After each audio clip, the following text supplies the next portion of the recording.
किसी चोर को दंड देने के लिए राष्ट्रपति का शासन लागू नहीं होता। राष्ट्रपति का फोन नहीं आता कि इसको पीटो, नहीं आता। अनंत शक्तियां अपने आप सब कार्यरत हैं। जहां आप प्रभु की शरण में होकर विश्वास करके अपनी बिल्कुल चिंता छोड़ दी, प्रभु का केवल चिंतन तुम्हारा कार्य है। भगवान की मांग है, वो चाहते हैं तुम्हें ये करना पड़ेगा। अनन्यस चिंतयन्तो माम, बस इतना तुम्हारा कार्य है। अनन्य चिंतन, अनन्य आश्रय। फिर तुम्हें मांग नहीं करनी पड़ेगी। कैसे मांग करनी पड़ेगी? सर्वज्ञ, सर्वत्र, सर्वशक्तिमान और सर्वसुहृद, सुहृदम सर्वभूतानाम। ओहो, विचार करो अब। जिसको हमने अपने प्रभु के स्थान पर विराजमान किया है वो सर्वज्ञ है, उसको बताने की जरूरत नहीं है। वो सर्वशक्तिमान है, कुछ भी ऐसा नहीं जो उससे हो नहीं सकता। जो था, जो है, जो होगा, सब उसी से होता है। वो सर्वत्र है, तुम्हारे पास है, और वो आपको बहुत प्यार करते हैं। सुहृदम सर्वभूतानाम। फिर आपको क्या जरूरत है चिंता करने की? फिर आपको यह कहने की कैसे जरूरत पड़ गई कि हम आपको भोग लगा देंगे, आपका ये कर देंगे, आप हमारा काम ये कर दो? कितनी मंदबुद्धि है। ऐसे सर्व समर्थ स्वामी से काम करवाना चाहते हो? अरे ये आपका काम नहीं, उन्हीं का काम है। ये सृष्टि उन्हीं की है। उसी सृष्टि में तुम भी एक हो। वो सब कुछ देख रहे हैं। तुम जो गलती कर रहे हो, अभिमान कर रहे हो, कर्तृत्व भोक्तृत्व भाव रख रहे हो, यही तुम्हारी समस्या है।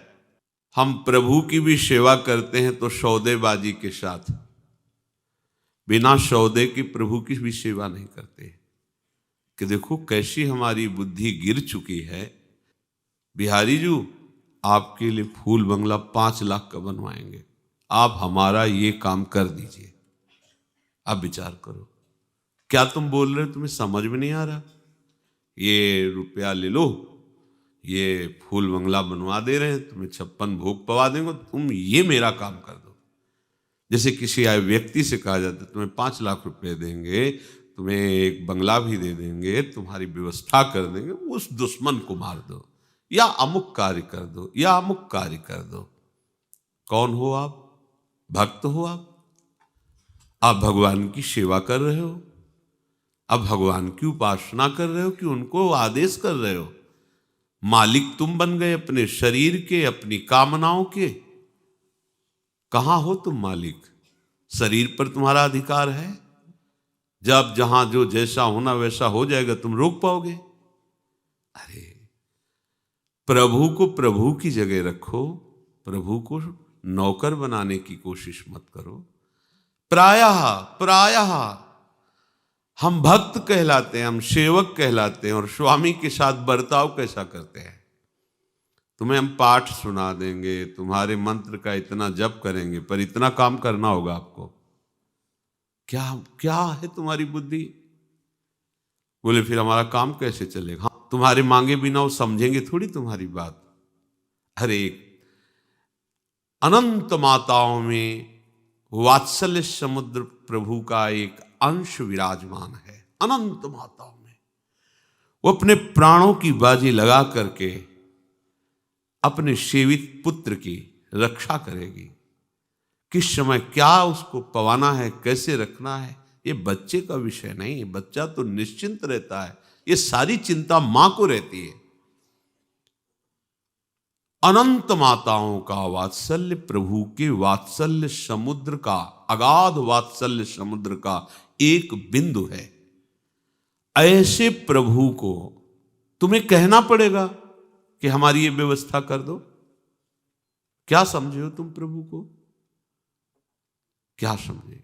तुम भक्त हो? विचार करना। देखो ये सत्संग है, अगर आप इसे ठीक से श्रवण करेंगे, मनन करेंगे, तो आप बहुत जल्दी, जो साधनाओं से काम नहीं बनता वो इससे बन जाता है। इसलिए सत्संग के बराबर कोई नहीं साधन रखा गया है। तात स्वर्ग अपवर्ग सुख धरी तुलाय कंग, तूल न ताय सकल मिल जो सुख लव सत्संग।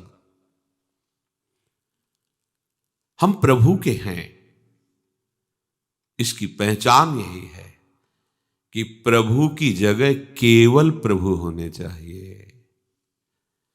प्रभु की जगह कोई वस्तु प्रभु बनकर, कोई व्यक्ति प्रभु बनकर, कोई व्यवस्था, कोई घटना, कोई परिस्थिति प्रभु हमारा न बन पावे। आप विचार करके देखो, क्या इतना सुरक्षित है आपका प्रभु का स्थान आपके हृदय में? यदि प्रभु को प्रभु की जगह तुमने विराजमान कर दिया तो प्रभु को कुछ करना नहीं पड़ता। अनंत शक्तियां हाथ जोड़े खड़ी रहती हैं, बिना आदेश के, बिना इशारे के हजारों शक्तियां उस उपासक की रक्षा और उसकी व्यवस्था करने लगती है।